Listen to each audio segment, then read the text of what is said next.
Hello friends, welcome to BPSC quest.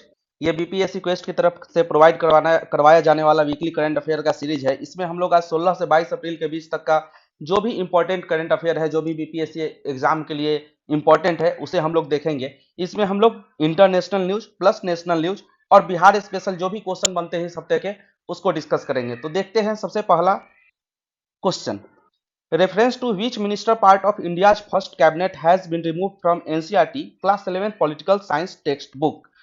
तो अभी क्या हुआ कि क्लास 11th के पॉलिटिकल साइंस के टेक्स्ट बुक से एक फ्रीडम फाइटर का चैप्टर हटा दिया गया। उनका क्या नाम है, यही पूछा जा रहा है आपसे। तो इसका आंसर है मौलाना अबुल कलाम आजाद। अभी बिहार स्पेसिफिक एग्जाम की हम लोग तैयारी कर रहे हैं, तो बिहार स्पेसिफिक एग्जाम में जो पर्सनालिटी स्पेसिफिक क्वेश्चन होते हैं उस पर कुछ ज्यादा ही जोर दिया जाता है। जैसे कि इस बार भी 4 से 5 क्वेश्चन ऐसे हैं जो कि बिहार के फ्रीडम फाइटर और पर्सनालिटी से रिलेटेड क्वेश्चन था। तो जानते हैं मौलाना अबुल कलाम आजाद के बारे में कुछ बातें, जैसे कि इनके द्वारा जारी किया गया समाचार पत्र था अल हिलाल, और इनका जन्म 11 नवंबर को हुआ था। और 11 नवंबर को ही हम लोग नेशनल एजुकेशन डे सेलिब्रेट करते हैं, क्योंकि ये भारत के सबसे फर्स्ट एजुकेशन मिनिस्टर थे। इसीलिए 11 नवंबर को हम लोग नेशनल एजुकेशन डे को भी सेलिब्रेट करते हैं। इसके साथ साथ यह भारत के यंगेस्ट और लॉन्गेस्ट सर्विंग प्रेसिडेंट थे बिफोर इंडिपेंडेंस। मतलब 1940 से लेकर 1946 तक ये आईएनसी के प्रेसिडेंट थे, जो कि सबसे यंगेस्ट प्रेसिडेंट थे। इनका संबंध बिहार से भी है, ये बिहार से बिलोंग करते थे और इनका जन्म मक्का में हुआ था। चलिए दूसरा क्वेश्चन देखते हैं। दूसरा क्वेश्चन है, which of the following parties has recently lost recognised state political party in Manipur. Manipur में एक पार्टी ने अभी स्टेट पार्टी होने का दर्जा खो दिया, तो उसका नाम है पीपल्स डेमोक्रेटिक अलायंस। इसने अभी स्टेट पार्टी होने का दर्जा खो दिया है मणिपुर में। इसके साथ साथ 3 ऐसे पार्टी है जो नेशनल पार्टी होने का दर्जा खो दिया था रिसेंटली। उनका नाम है टीएमसी, एनसीपी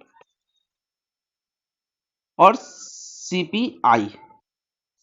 तो देखिए नेशनल पार्टी होने के लिए क्या क्या क्राइटेरिया को फॉलो करना होता है।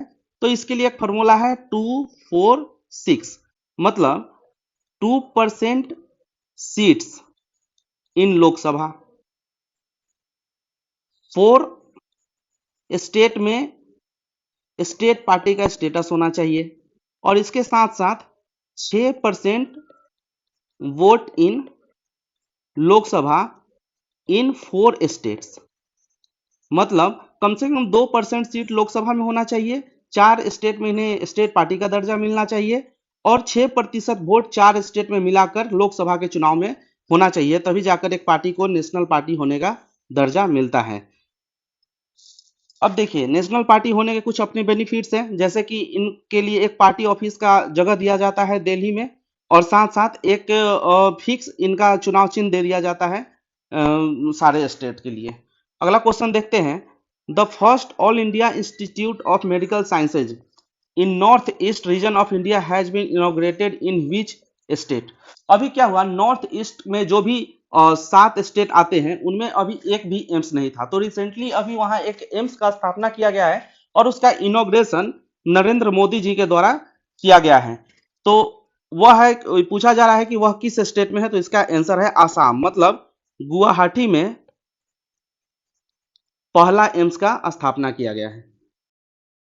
अगला क्वेश्चन है, what will India's fourth coming Nisar satellite used for. मतलब कि निसार सैटेलाइट जो कि नासा और इसरो का ज्वाइंट प्रोजेक्ट है, उसे किस चीज के लिए यूज किया जाएगा, इसके बारे में पूछा जा रहा है। तो सबसे पहले तो निसार सैटेलाइट है क्या, इसके बारे में हम लोग जान लेते हैं। निसार में एन का मतलब होता है नासा, आई का मतलब होता है इसरो, और एस का मतलब होता है सिंथेटिक, ए का मतलब अपर्चर, और आर का मतलब होता है रडार। तो इसका फुल फॉर्म हुआ NASA ISRO synthetic aperture radar.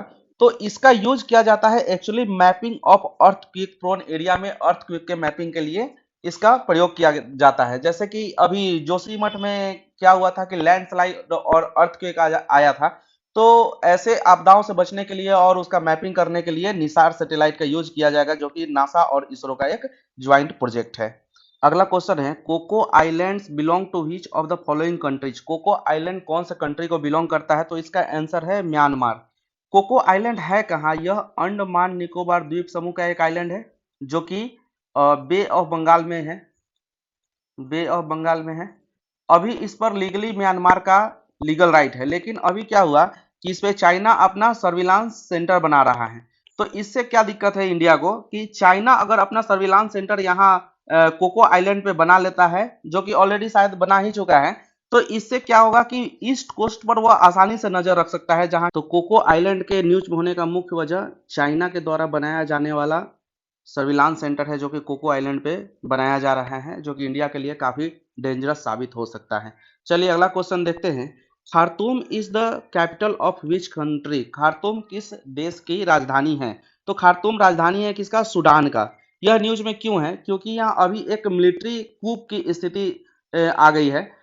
यहाँ पे लोकल मिलिट्री यहाँ पे नेशनल मिलिट्री और वहाँ के रैपिड सपोर्ट फोर्स के बीच गृह युद्ध का माहौल हो गया है, जिसके कारण लगभग 3000 इंडियन वहाँ फंस गए हैं, जिसको निकालने के लिए अभी एस जयशंकर के द्वारा एक मिशन लॉन्च किया जाना है, जिस पर अभी चर्चा की जा रही है। तो खार्तूम कैपिटल है किसका? सूडान का। अभी देखिए, इसे हॉर्न ऑफ अफ्रीका में भी हम लोग इंक्लूड कर सकते हैं। अगर हॉर्न ऑफ अफ्रीका का ब्रॉडर मीनिंग देखा जाए तो सूडान को भी इसमें इंक्लूड किया जाता है। लेकिन अगला क्वेश्चन है, who is going to be appointed as next president of World Bank. World Bank के अगले प्रेसिडेंट कौन होंगे? तो अभी करेंट प्रेसिडेंट वर्ल्ड बैंक के हैं डेविस मालपास। डेविस मालपस, ये है डेविस मालपस। और नेक्स्ट प्रेसिडेंट है होने वाले अजय भांगा को अगला प्रेसिडेंट नियुक्त किया जाएगा वर्ल्ड बैंक का। तो ये है अजय भांगा, जो कि अभी मास्टर कार्ड के सीईओ हैं। इसके अलावा वर्ल्ड बैंक में दो इंडियन और भी हैं एक अच्छे पद पे, एमडी और सीएफओ के पद पे हैं अंशुला कांत दास, और चीफ इकोनॉमिस्ट है इंदरजीत गिल। ये दोनों इंडियन ओरिजिन से हैं, तो इनका नाम भी याद रखना जरूरी है। तो ये चार इंफॉर्मेशन है वर्ल्ड बैंक से रिलेटेड। चलिए अगला क्वेश्चन देखते हैं। अगला क्वेश्चन है, the Senkaku island dispute is between China and which country. अब एक सेनकाकू आइलैंड का बात किया जा रहा है। तो Senkaku island actually Pacific ocean के पास है। यह चाइना और जापान के बीच इसका डिस्प्यूट अभी चल रहा है, लेकिन यह डिस्प्यूट ट्राइलेटरल है, मतलब चाइना, जापान और ताइवान के बीच में।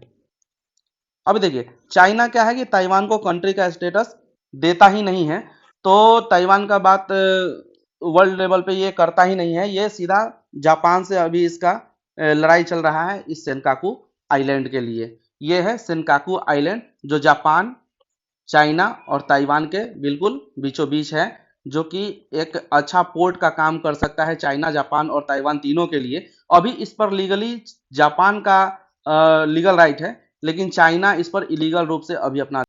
अगला क्वेश्चन है, NASA has picked the Starship spacecraft for ferry astronaut to moon in late 2025 for the first time since Apollo programme has ended in 1972। What is the mission called. तो इस mission का नाम क्या है जिसके थ्रू नासा एस्ट्रोनॉट को moon पे ले जाना चाहती है? तो इसके बारे में पूछा जाता है, तो इसका आंसर है आर्टेमिस 3। आर्टेमिस 3। देखिए, अपोलो मिशन कब हुआ था? 1972 में हुआ था। इसमें अपोलो मिशन में साइंटिस्ट को मून पे ले जाया गया था यूएसए एजेंसी नासा के द्वारा। अभी क्या हो रहा है कि एक स्टारशिप स्पेसक्राफ्ट है, जिसके थ्रू एस्ट्रोनॉट को ले जाया जाएगा मून पे 2025 तक, और इसका नाम है स्टारशिप। और ये किसके द्वारा ले जाया जाएगा? नासा के द्वारा। अगला क्वेश्चन देखते हैं, which country for the first time passed law providing for marriage equality between same sex couple in 2000। मतलब कि 2000 में पहली बार सेम सेक्स कपल के बीच में शादी करना अलाउ हुआ था, मतलब सेक्स मैरिज को ग्रांट किया गया था, वह किस कंट्री के द्वारा किया गया था? तो इसका आंसर है नीदरलैंड। अभी इंडिया में क्या हुआ कि सेम सेक्स मैरिज के लिए पिटीशन फाइल किया गया। इंडिया में करेंटली सेम सेक्स मैरिज को लीगल स्टेटस नहीं दिया गया है, लेकिन उनको एक कपल की तरह ट्रीट किया जाएगा। अभी इंडिया में भी सेम सेक्स मैरिज के लिए पिटीशन फाइल किया गया है कि इसको लीगल स्टेटस मिले। चूंकि इंडिया में अभी सेम सेक्स मैरिज को लीगल स्टेटस नहीं दिया गया है, लेकिन सुप्रीम कोर्ट का एक जजमेंट था जिसमें बोला गया था कि India does not recognize registered marriage for civil unions for same sex couple, दो same sex couple can attend right and benefits as live in couple. मतलब कि स्टेटस इनको लीगल तो नहीं है सेम मैरिज का, लेकिन इन्हें कपल की तरह ट्रीट किया गया था, यह पहले बोला गया है सुप्रीम कोर्ट के जजमेंट में। अभी फिर से पिटीशन फाइल किया गया है जिसमें सेम सेक्स मैरिज को लीगल राइट देने का बात किया जा रहा है। अगला क्वेश्चन है, according to UN state of world population report 2023, India will overtake China to become the most populated country by middle of the year. How many more people than China India will have? अभी देखिए कि UN world population report एक UN के द्वारा जारी किया गया है, जिसमें बताया गया है कि चाइना को इंडिया पॉपुलेशन के मामले में सरपास कर गया है। मतलब कि इंडिया का पॉपुलेशन अभी चाइना से ज्यादा है। तो इंडिया का पॉपुलेशन अभी वर्ल्ड पॉपुलेशन रिपोर्ट के हिसाब से कितना है? यह है 142.86 करोड़, और चाइना का पॉपुलेशन कितना है? 142.57 करोड़। तो इन दोनों के बीच का डिफरेंस कितना है? तो यह है 29 लाख का। तो इंडिया का पॉपुलेशन अभी चाइना से 29 लाख ज्यादा है, यही पूछा जा रहा है, तो इसका आंसर है 29 लाख। अभी देखिए एडिशनल इंफॉर्मेशन देखते हैं कि भारत एक पहला कंट्री था जिसने फैमिली प्लानिंग को स्टार्ट कर दिया था 1952 में। तो भारत फैमिली प्लानिंग स्टार्ट करने वाला सबसे पहला कंट्री है वर्ल्ड वाइज। चलिए अगला क्वेश्चन देखते हैं, what is the name of spacecraft that has been picked by NASA to ferry astronaut to moon in late 2025? अभी क्या है, नासा का एक प्रोग्राम है जिसमें एस्ट्रोनॉट को मून पे सैर कराने के लिए ले जाया जाएगा, घुमाने फिराने के लिए ले जाया जाएगा, मतलब कि without any scientific purpose, just for enjoyment. तो यह 2025 तक किया जाएगा। तो इसमें किस स्पेसक्राफ्ट का यूज किया गया है उसके बारे में पूछा जा रहा है। तो इसका नाम है, इस स्पेसशिप का नाम है स्टारशिप, और इस प्रोजेक्ट का नाम क्या होगा? आर्मेटिस थर्ड। तो स्टारशिप इसका स्पेसक्राफ्ट है और इस प्रोजेक्ट का नाम है आर्मेटिस थर्ड। चलिए अगला क्वेश्चन देखते हैं, after opening India's first retail Apple store in Mumbai, the company CEO Tim Cook attended and inaugurated of the company second store in which of the following city? अभी देखिए एप्पल का पहला रिटेल स्टोर कहाँ खुला? मुंबई में। तो दूसरा एप्पल का स्टोर एक और खोला गया है, वह है न्यू दिल्ली साकेत में। तो इसका आंसर है न्यू दिल्ली साकेत में एप्पल का दूसरा रिटेल स्टोर खोला गया है, और एप्पल के अभी सीईओ कौन है? Tim Cook. अगला क्वेश्चन है, global Buddhist summit was inaugurated by which of the following leader? अभी देखिए वर्ल्ड का सबसे पहला ग्लोबल बुद्धिस्ट समिट सेलिब्रेट किया गया, वह कहाँ किया गया? नई दिल्ली में। कब किया गया? यह 20 और 21 अप्रैल को किया गया। तो 20 अप्रैल को इसका इनॉग्रेशन नई दिल्ली में नरेंद्र मोदी के द्वारा किया गया। तो इसका आंसर है नरेंद्र मोदी। यह वर्ल्ड का फर्स्ट बुद्धिस्ट समिट था। तो यह इंपॉर्टेंट क्वेश्चन है बीपीएससी के लिए। इसका थीम था responses to contemporary challenges, philosophy to practice. अगला क्वेश्चन है, which district of north east India got PM excellence award in public service administration? Public service administration के लिए किस नॉर्थ ईस्ट स्टेट के किस डिस्ट्रिक्ट को बेस्ट डिस्ट्रिक्ट का award दिया गया है? इसका आंसर है चांगलांग, जो कि है अरुणाचल प्रदेश में। अरुणाचल प्रदेश में। अभी क्या है कि अरुणाचल प्रदेश अपना ईस्टर्न मोस्ट स्टेट है, और चांगलांग जो है ईस्टर्न मोस्ट डिस्ट्रिक्ट है। तो यह पूछा जा सकता है कि eastern most district of India कौन है? तो उसका आंसर होगा चांगलांग। अगला क्वेश्चन है, और यह अवार्ड दिया गया किसके द्वारा? नरेंद्र मोदी जी के द्वारा। चलिए अगला क्वेश्चन है, how many children from Bihar has been selected for vibrant village programme? Vibrant village programme को विजिट करने के लिए बिहार के टोटल 16 छात्रों का चयन किया गया है, जो कि पटना किलकारी भवन के द्वारा चयन किया गया है, और यह सिक्किम को विजिट कराया जाएगा इसके थ्रू, वाइब्रेंट विलेज प्रोग्राम के थ्रू। चलिए अगला क्वेश्चन देखते हैं, which city of Bihar got top rank for attracting tourist visit to Bihar?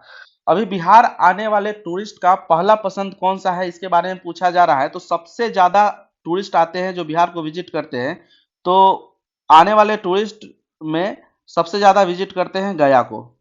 तो सबसे पहले गया, उसके बाद नालंदा, और फिर बोध गया। तो सबसे ज्यादा टूरिस्ट आते कहाँ? गया में, फिर आते हैं नालंदा में, उसके बाद आते हैं बोध गया में। तो ये सीक्वेंस बड़ा जरूरी है, क्योंकि बीपीएससी में आजकल सीक्वेंस बेस्ड क्वेश्चन पूछते हैं। अगला क्वेश्चन देखते हैं, Vidyanjali programme is launched by which of the following institution? Vidyanjali programme किस इंस्टीट्यूशन के द्वारा चलाया जा रहा है? तो सबसे पहले तो विद्यांजलि प्रोग्राम क्या है, इसमें सोसाइटी का कोई भी मेंबर डायरेक्टली एजुकेशन में सब अपना योगदान दे सकता है, स्कूल के विकास में और एजुकेशन के विकास में अपना डायरेक्ट योगदान दे सकता है।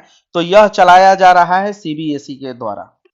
चलिए अगला क्वेश्चन देखते हैं, which of the following India's first state to prepare water budget? कौन सा स्टेट है जिसने पहला अपना वाटर बजट पहली बार पेश किया है? तो यह पहला स्टेट है केरल।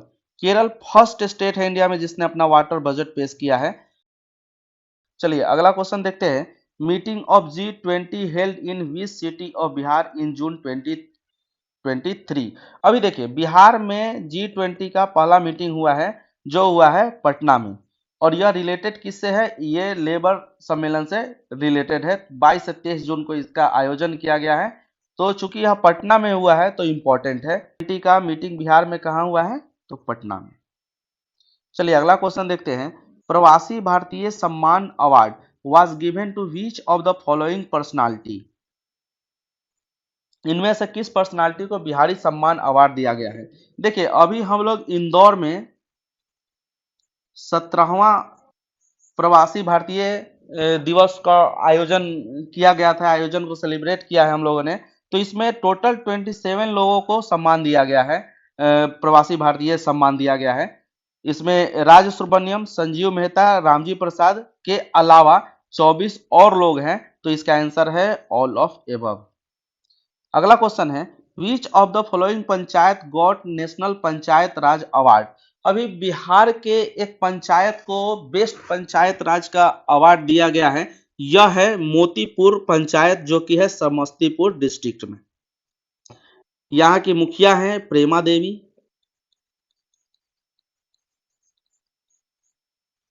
इसे पहले नानाजी देशमुख अवार्ड भी मिल चुका है इस पंचायत को। तो इसका भी आंसर होगा समस्तीपुर का मोतीपुर पंचायत। अगला क्वेश्चन देखते हैं, Manjhar Kund waterfall is situated in which city of Bihar? Manjhar Kund कहाँ है? रोहतास में। रोहतास कहाँ है? सासाराम में। अगर स्पेसिफिक हम लोग बात करें तो मंझार कुंड कहाँ है? सासाराम में। तो ये क्वेश्चन भी करंट अफेयर में अभी चल रहा था, तो इम्पोर्टेंट है। तो अगला क्वेश्चन है, Prabhavati Smriti Parv was celebrated by which organization? Prabhavati Smriti Parv का आयोजन किस ऑर्गेनाइजेशन के द्वारा किया गया? तो इसका आंसर है चरखा समिति पटना। देखिए चरखा समिति के स्टेबलाइजेशन में मतलब कि प्रभावती देवी जी का बहुत ही बड़ा योगदान था। तो अभी चरखा समिति ने प्रभावती स्मृति पर्व का आयोजन किया कि यह किया गया 15 अप्रैल को इनके पुण्यतिथि पर, प्रभावती देवी जी के पुण्यतिथि पर चरखा पर समिति ने प्रभावती स्मृति पर्व का आयोजन किया। अभी प्रभावती देवी कहाँ से? सिवान से बिलोंग करती थी, जो कि बिहार में है, और इनके फादर का नाम ब्रजकिशोर प्रसाद था।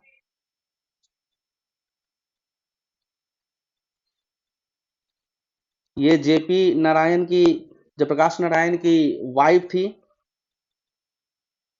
और ये खुद बहुत बड़ी फ्रीडम फाइटर थी, जिन्होंने बिहार की तरफ से भारत के आज़ादी में बहुत ही महत्वपूर्ण योगदान दिया है। अगला क्वेश्चन है, In which district of Bihar more than 30 people died due to consuming liquor? First option east Champaran, west Champaran, Muzaffarpur और सारण। बिहार के ईस्ट चंपारण में लगभग 30 से ज्यादा लोगों का मौत हो गया अभी जहरीला शराब पीने के कारण।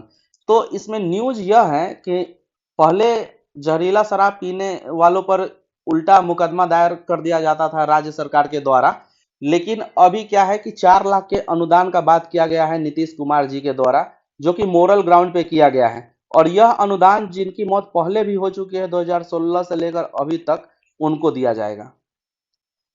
लेकिन इसके लिए इस अनुदान को प्राप्त करने के लिए एक फॉर्म का फिलअप करना होगा, साथ ही साथ उनको यह आश्वासन देना होगा सरकार को कि इसके बाद वो शराब नहीं पीने के लिए मोटिवेट करेंगे लोगों को।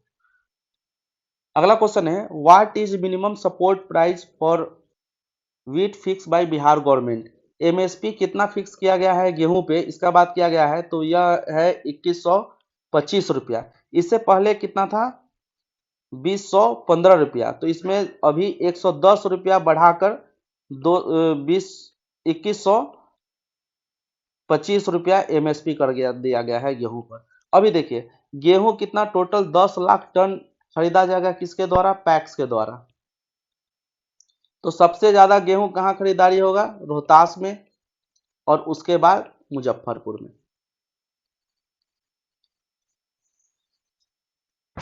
अगला क्वेश्चन है, in April 2023 which of the following personality is chosen as state icon of Election Commission of Bihar? ये क्वेश्चन बड़ा इंपॉर्टेंट है।